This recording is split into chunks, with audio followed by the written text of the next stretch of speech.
Okay. We can get started. All right, good morning, everyone. Welcome and thank you for being here today. I'm Christy Harshbarger. I'm ISAC's General Counsel, and I have Bill Peterson here, ISAC's Executive Director, and Bill Pearson here with the Iowa AG's office. And today we're going to spend a little time talking about the report that the counties need to do with the state this year related to the opioid settlement funds. Bill's going to tell us some more about that. I've got just a couple housekeeping things before we get started. If you have questions, you can put those in the Q&A box and I will track those and we can get those questions answered. We do have a few questions that came in early, so make sure we get those addressed as well.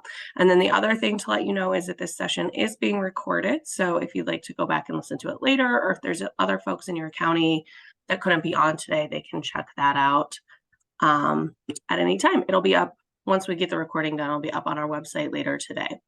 And with that, I will turn things over to Bill Pearson.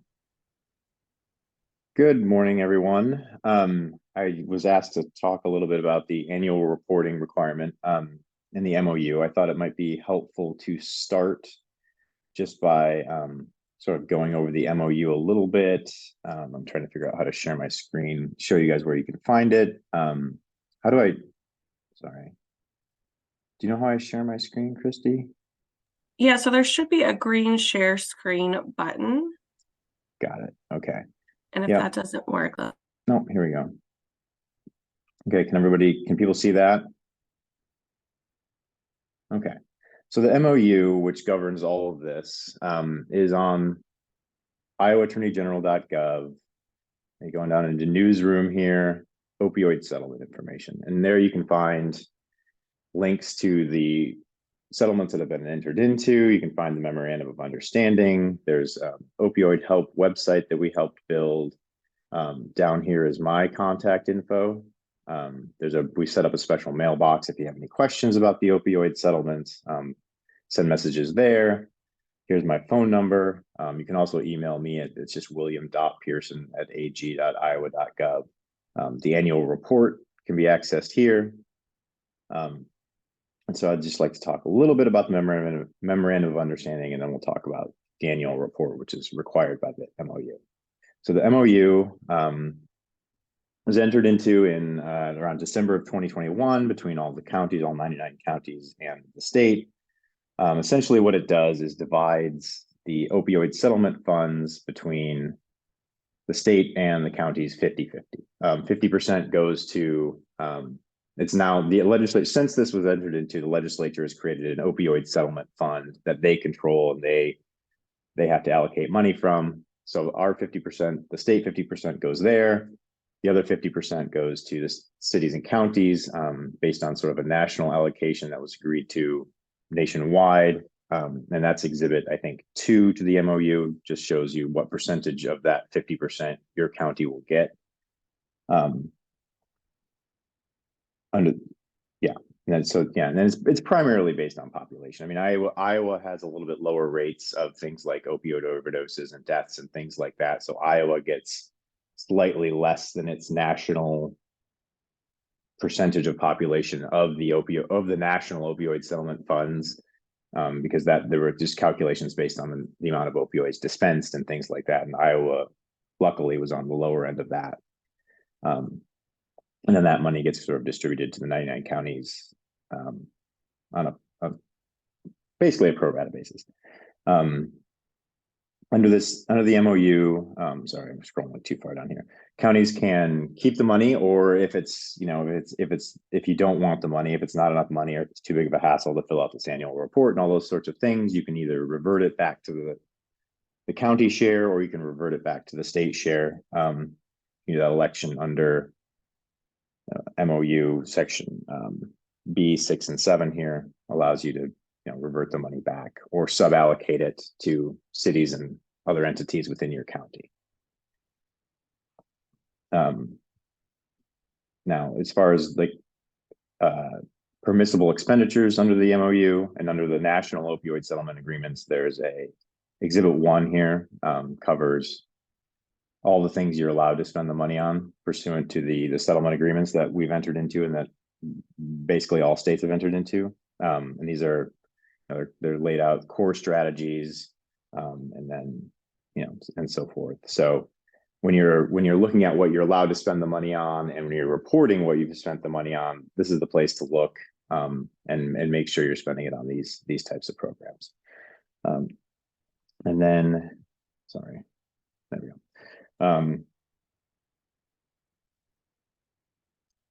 Also pursuant to the MOU, when you receive the money, you are required to put it into a separate fund, called the LG, or we called it in the agreement an LG abatement fund, local government abatement fund. That's where your opioid money is supposed to go. It's not allowed to be commingled with other money. And you can invest it similar to other funds, consistent with other funds of your local government. So if you have it in money market funds, things like that, interest gathering funds. One of the questions we got leading up to the seminar was, does it have to be invested in an interest-bearing account? There's no requirement in here that it does have to be put into an interest-bearing account. But if it is, the funds have to be segregated into their own LG abatement fund. They can't be commingled, and we've taken the position that includes the interest earned on that LG abatement fund. That should be kept in the abatement fund and used for the abatement purposes from Exhibit 1 that we talked about earlier. And then finally, the reason we're all here today is the reporting requirement. As part of this MOU, the AG's office is required that you submit an annual report, and that's governed by MOU. This is section C4. Starting here on the bottom of page 3, it just requires that every participating local government, and we got participation from all 99 counties, so that's great because that means we maximize the amount of money we're able to get in the national settlement agreements. There were tiers based on what percentage of buy-in the state AG's offices got, and our state, all you guys were great. Everybody entered into this agreement, so we got the maximum amount of money, which means we're going to be able to do the maximum amount of good. And it just requires that you prepare the annual report. It needs to include the money that comes in and then an accounting for the money that goes out, sort of just description of what the funded programs are, the amount you spent on those programs, and any progress or outcomes of the funded programs. And that, that could be things like we bought a bunch of naloxone kits and gave them to our EMTs and our police officers, and they distributed, 1,000 of them throughout the community in their interactions with the public, or something like that. Whatever it is that was the outcome of your program. We funded a treatment center, and 50 people were able to get treatment for opioid use disorder. Whatever it is, that's sort of what we want to see. What we want to see on the form. And so another question we got prior to this webinar was, if we don't spend any money, do we still need to file a report? And the answer is yes. Every local government that receives a direct distribution amount must prepare and file a public annual report. So if you don't spend any money, we'll jump over to the actual report form here in just a second. If you don't receive any money, you just put what the balance was in your account at the beginning of if you don't spend any money, you just put what the balance was in your account at the beginning of the year, the end of the year, cash accounting basis, and then just the rest of it can just be blank, because the rest of it is what you spent the money on. And so going further from that, the MOU also contemplates, like, if local governments want to join together, combine their money, and because they don't have enough money to fund the program, but 3 or 4 counties nearby each other have enough money to fund a program, you can do that, and you can also file a joint report. I would just ask that when you file the report, you make it clear that it's joint, and this is how many counties are joining on this report, because I'm trying to keep track of when they come in and make sure everybody's gotten them in, and we'll eventually follow up with the laggards. So you can pool money, and you can pool reports. There's no prohibition on that. In fact, it's explicitly allowed by the MOU. And finally, just from the MOU, the last thing I wanted to talk about was We kept open the option of using these reports to report to the public on the use and effectiveness of the opioid funds and what the state and counties have been spending the money on. We haven't quite figured out what we're going to do with this yet. We might, make them available under a tab on our website, similar to how the county budgets are all available on the Iowa legislature's website. That's just sort of an idea we're kicking around. Or we might just do like sort of a comprehensive report of, 99 counties got money, 47 of them didn't spend any. Here's kind of the areas that people are spending money on. We haven't figured that out yet, but I think at some point either the legislature is going to ask us, or we're going to want to report to the public sort of how this money is being used and how it's being used to help Iowans with opioid use disorder. So going back, I'm sorry, the thing on the top just blocked my navigator bar there. the controls for Zoom. I apologize. So backing up, we go back to this opioid settlement information. Here's where you can find access the annual report. This is again iowaattorneygeneral.gov, newsroom, opioid settlement information right here. Annual report form. It's fillable. You can download it. I don't care how you send it to me. If you send it to me as a PDF, if it's easier to mail it to me, whatever.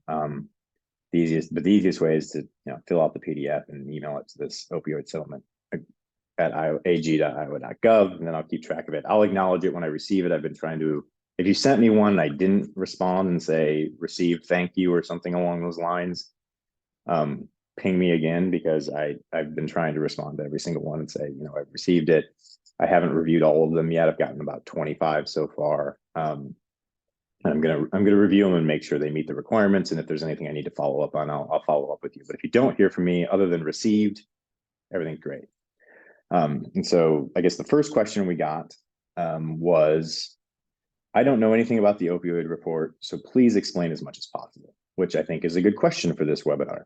And so we'll start at the top. I think hopefully the instructions are pretty self-explanatory. And again, this report must be completed by entities required to do so under paragraph C4. And as we talked about earlier, C4 said any local government that got money needs to fill out one of these reports. Whether or not you spent money, still need to fill it out. And the report is based on the fiscal year, so July 1 to June 30. That's due by December 1st. So that gives you July, August, September, October, November, 5 months to gather the information for the report. And then, like I said, you can email it to me here at opioidsettlement@ag.iowa.gov. And I will, again, I check that email box, a few times a week, and I try to acknowledge when I receive these, just so, you have the peace of mind of knowing I saw it. Somebody in our office saw it. And then, it should be completed on a cash basis approach. I am not an accountant. I don't exactly know what that means, but hopefully your auditors do. Again, you fill out the name of the participating local government. And again, I said, as I mentioned earlier, you can pool these reports. So if you want to say, here's the 5 counties that combined their money and are combining this report, that's great. That's fine. No problem with that. Just, make sure to include all 5 of them in this line. This is the name of the person completing this report. Hopefully it's the same as the person that signed it at the bottom. I guess it doesn't matter that much, as long as it's someone authorized to sign on behalf of your county. That's another question we've got. Who in the county is responsible for or authorized to file this report? And then, just listed a bunch of people: finance director, board of supervisors, auditor, treasurer, opioid settlement administrator, or janitor. I would not recommend the janitor sign these reports, but any of those other people I think are fine. The MOU is silent on this. It doesn't say who we would like to sign this report. Of the 25 I've received so far, I went through them yesterday and I just kind of picked out who signed them. The vast majority, about 2/3, 16 of them, were someone from the county auditor's office. So, the people in charge of monitoring the money. Followed by, there were 3 people from the county attorney's office who signed them. There were 3 people who were in some way connected with the county health department. I think in Polk County, it was the Mental Health and Disability Services CEO. There were a couple of other director, deputy directors of public health, and that's in a couple of other counties. And then in two counties, the person's title was budget director. And then finally, in one county, the person who signed it was the board chair, which I assume is the chair of the board of supervisors. I didn't go look it up, but it just said, just signed by board chair. So it's a kind of a wide variety of people. Two-thirds, the large majority of which are people from the auditor's office, which I think probably makes sense because they're sort of keeping track of the money. But there's no requirement that it be someone from the auditor's office. It could be, anyone with authority to do so on behalf of your county, and who has, sort of the knowledge in case I need to follow up, or can find the knowledge. And then, this is just contact information for this person who completed the report. And then again, here's this is the stuff that's supposed to be kept track of on a cash basis. Money, the money at the beginning of the year, the money received during the year, the money spent during the year, and these are just aggregate amounts, and the balance at the end of the year. Hopefully those lines all add up. And then here is the, sort of a chart about where the money has come from. And so there are currently two places where you're getting money. There's a settlement administrator called Brown Greer that is administering the Johnson & Johnson and Janssen and the distributor settlements. And they'll send you emails when you're going to be getting a distribution, and it'll say where it's coming from. So the source of payment, and it doesn't matter, the distributor payments all come in, I think, sort of one lump sum from the three distributors. So you don't need to break that out by distributors. Just distributor settlement is fine, or Johnson & Johnson or Janssen, or pretty soon we should be starting to get money from, we just recently entered into settlements with Teva and Allergan, and with CVS, Walgreens, and Walmart. So again, those will be the source of payment, can be, Teva or Allergan, or pharmacies. I don't know if those payments will be distributed, and if the pharmacies will come as a lump like the distributor did, or if they'll come separately. But if they do come separately, the email will tell you what the source of the payment is, and that's what should go in this line. Bill, we did have a question about that. Yeah. The question was, is there a place to find the allocations we received? We did not always receive notice of who they came from. So maybe that email went to somebody else in the county. Is there a way that they can kind of backtrack and find that? I know we have some of that information, but I don't know that we always get it first. Yeah. There should So I would say the county treasurer should have a record, because at some point the county treasurer should have received the money, and they were the ones that were responsible for placing that into a separate account. So I know I had, oh, sorry, Bill, go ahead. So I think that would be the first place it would look. You could probably also contract Brown Greer, the settlement administrator that's been distributing most of the funds. There was that other, I think there was one other small settlement that the name of it escapes me right now. It's the Mallinckrodt settlement. They were an opioid manufacturer, and that money is coming from what is called the National Opioid Abatement Trust 2. And they're in bankruptcy, and they're in bankruptcy again, and so it's going through a separate administrator and a separate trust. But yeah, go ahead. Yeah, I think that was the one I had received a question about. The wire transfer, I think, for it that the county had record of said, I'm going to forget the name now, a Campbell law firm, I think, that was working. It was the Mallinckrodt one, I think, but the wire transfer didn't really specify what settlement it was for. It had the name of, I think, like I said, I think it was the law firm that was working on that bankruptcy. Okay. And so we're able to kind of backtrack it and figure out it was Mallinckrodt, but sometimes it gets a little convoluted, I think. Yeah. Yeah, and the best way to do that is, because I don't get notice of the individual counties. I get one email sort of when the payments are going to go out, that lists what the state's going to get, and then lists what the counties are going to get. So like Bill said, I think Brown Greer is probably the best place to reach out to. And they can tell you where the source of the funds was. Or start with your treasurer. If they can't tell you, then Brown Greer. And if they can't tell you, like you feel free to reach out to me and I can try and track it down. Because I have an email address for Brown Greer as well. Yeah, maybe Christy, you could pop the Brown Greer In the email chat. address into the chat box. Yeah, I'll do that.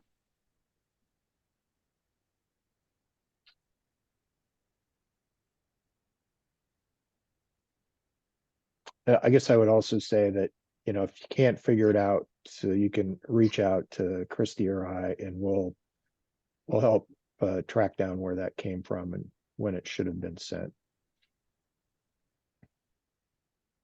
Yeah.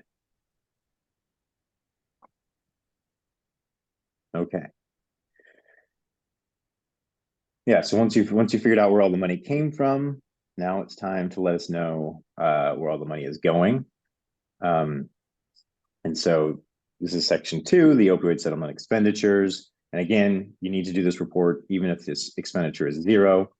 But then, once you have spent some money, then that's when we start filling out these boxes down here. And this remediated use section it's referring to the that exhibit 1 to the MOU that lists the approved uses for the money. So just kind of like, the money that you spend should be loosely tied to one or more of the categories outlined in that document. The MOU requires that at least 75% of the money be spent on core strategies, which is, excuse me, got a little bit of a cold here, but which is core strategies are the first part of that section A of the exhibit 1. And this is sort of the amount you've spent and a brief description of what you funded. Like I said earlier, example would be something like, naloxone kits or a treatment center or education or a billboard, just whatever you spent the money on. And then sort of the progress of the outcome. We handed out X number of kits. We treated X number of people for opioid use disorder, whatever it may be. And that's pretty much it. There's just a bunch of boxes here, and you can, if you need more, if you spent more, if you funded more activities, then you can always just print extra copies of page 4 or whatever, and fill those out, and then we sign it here. Hopefully the title is not janitor, and shoot it off to that email address I gave you. And then let me turn to the questions I had to make sure I've answered them. Yeah, so okay, one of the questions was, are settlement funds required to be deposited into an interest-bearing bank account? We talked about that earlier. The answer is there's nothing in the MOU that requires it to be an interest-bearing bank account. It can be consistent with your other county funds. If you do invest it in an interest-bearing account, we've taken the position that, because the money can't be commingled with other accounts, that the interest needs to stay in the LG abatement fund and needs to be spent on opioids.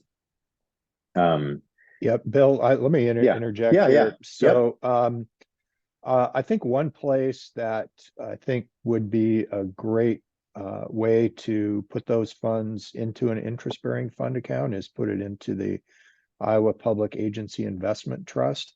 They can set up a separate account in your IPATE funds that would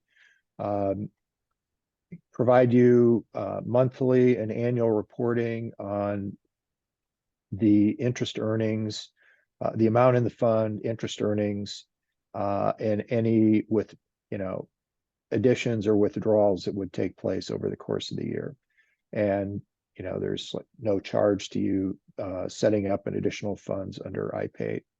So if any counties would want to use that, I know a number of counties have already set up their accounts in that fund, but it's a good, safe way to put your money aside and have it easily accounted for.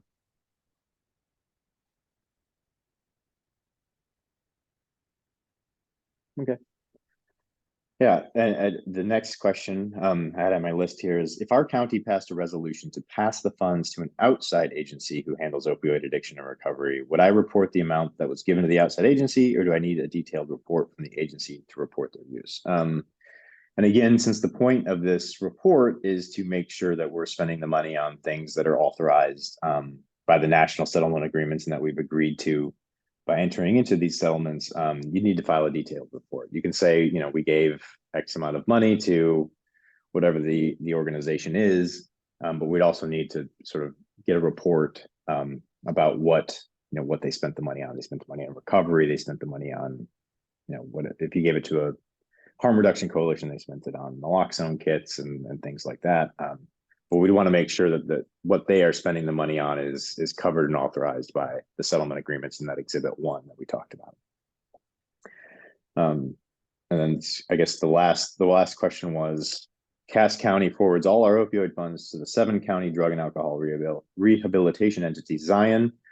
Are there special rules for us on how to report this? I don't think there aren't any special rules if you give the money to an entity like Zion or a recovery center or something like that. Still the same rules as under section C4 of the MOU. And I guess the one somewhat special thing would be under the MOU, you can work together with other counties, you can pool your money, and you can also file a pooled report. So, you know, if all 7 counties, including Cass, that gave their money to Zion, want to report it all as one, you know, a joint report for all 7 counties, and here we gave it to Zion, and here's what Zion spent the money on. That's great. That's easier, I think, for everyone. And that would be perfectly fine, and that's permissible and, you know, explicitly contemplated for in the MOU.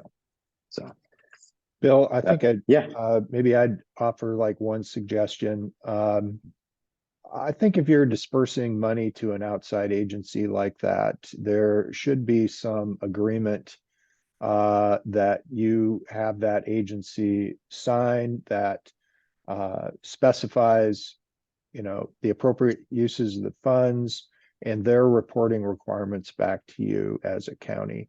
I think if you get all that included up front at the end of the year when you have to file your report, it would be, I think, a lot easier to make sure that you were getting those reports that that you need to, you know, include in either this annual report or other reports that at some point in the future you might need to file with under any of the settlement agreements. So. Yeah, and that's exactly right. And the MOU also contemplates if a county suballocates opioid funds, this is section B7, it shall be made according to an agreement between the county and city requiring the use of the suballocated funds for an opioid related expenditure. So exactly like you said, Bill, if you're going to suballocate the money, you need to do it pursuant to an agreement that requires the entity you're suballocating the money to also follow the rules. We did have one other question come in. It's kind of a use question, so Bill will see how you want to handle it. But the question was, could we put an opioid lockbox in our paramedic go rig? An opioid lockbox, and that would be, is that like do we mean like to turn in unused prescription opioids? Do we mean like if we find opioids on someone that is having an overdose or something? Or I guess I don't know. I don't know what an opioid that is. I'm guessing it's the second one, but if the person that entered that in, if they want to give us a little more info. Could it be a box? You know, there might be some opioids that the paramedics would carry with them while they're, you know, I don't know what necessarily they might have, but what if it's like something that they might use in the treatment to a patient that they want to make sure that it's secure and okay, the person said, yeah, that's what they're saying. A medicine lockbox, so others can't get into it. Right, so that so the paramedics don't get robbed for the opioids they might be carrying for pain relief or something like that. I would just advise you to, I mean, I can't give the individual counties legal advice on individual expenditures. I would advise you to look at Exhibit 1 and see, you know, what category that might fall under. That's about the best I can do on that question. That was the only question we had come in. I'll give folks just another minute if they have anything else. Okay. Yeah, and like I said, that email address, let's back up here, is it's opioid settlement at ag.iowa.gov. If you have any other questions or want to submit your reports or anything like that, feel free to send them there or to call me. This is actually my direct dial at my desk, so you'll probably get my voicemail, but I'll call you back, I promise. Somebody asked for the link to the actual report. Oh, yep. I'll drop. I can drop it in there. Just 1 Okay, second. perfect. Thank you. Right here. Copy it. Am I still sharing my screen? Here we go. You are. Yep. Here's the annual report link. There we go.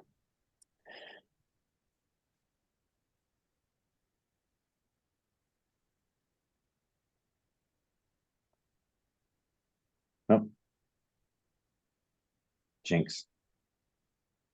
What is the annual reporting deadline? December 1st. December 1st. Yep. Yes. Yep. And that's right on the form.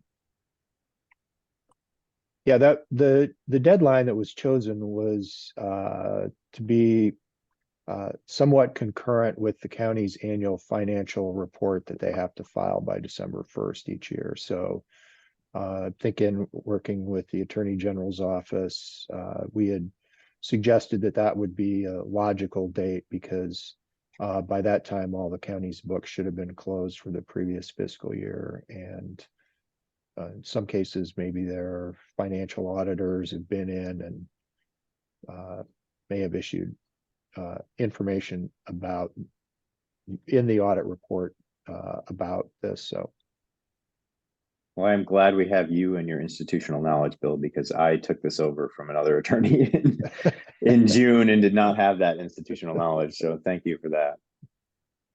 We had one more question come in. Will next year's report have a line to show how much interest is accumulated during the fiscal year? I suppose we could add that line.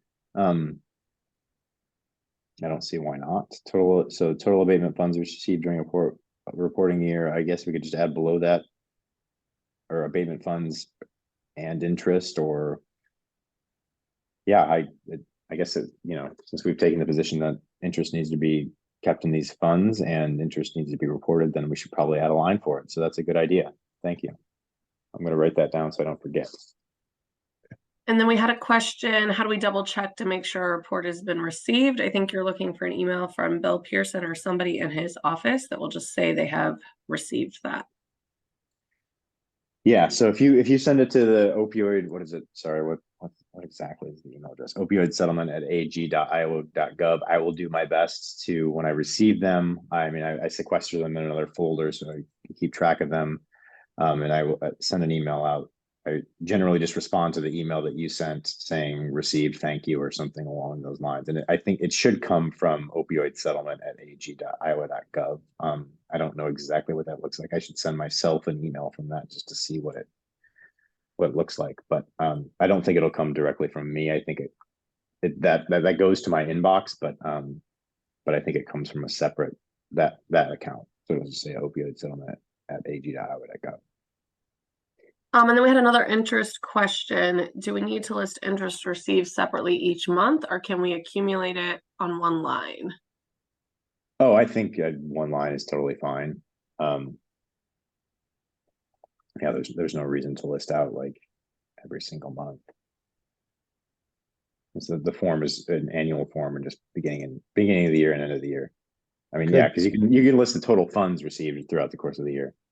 For one, couldn't they list any interest, somehow designate what was interest received in that abatement funds received in the reporting year box?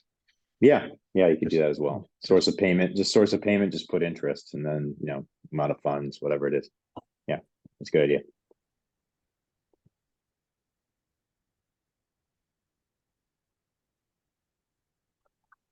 Okay, well, I don't see any other questions. So, Bill, thank you so much for your time today, and everybody listening in. Thank you. And again, this will be up on our website and recorded if you want to review it again. All right. Thanks, everybody. If you have any other questions, reach out to any of us. All right. Thank you. Thank you.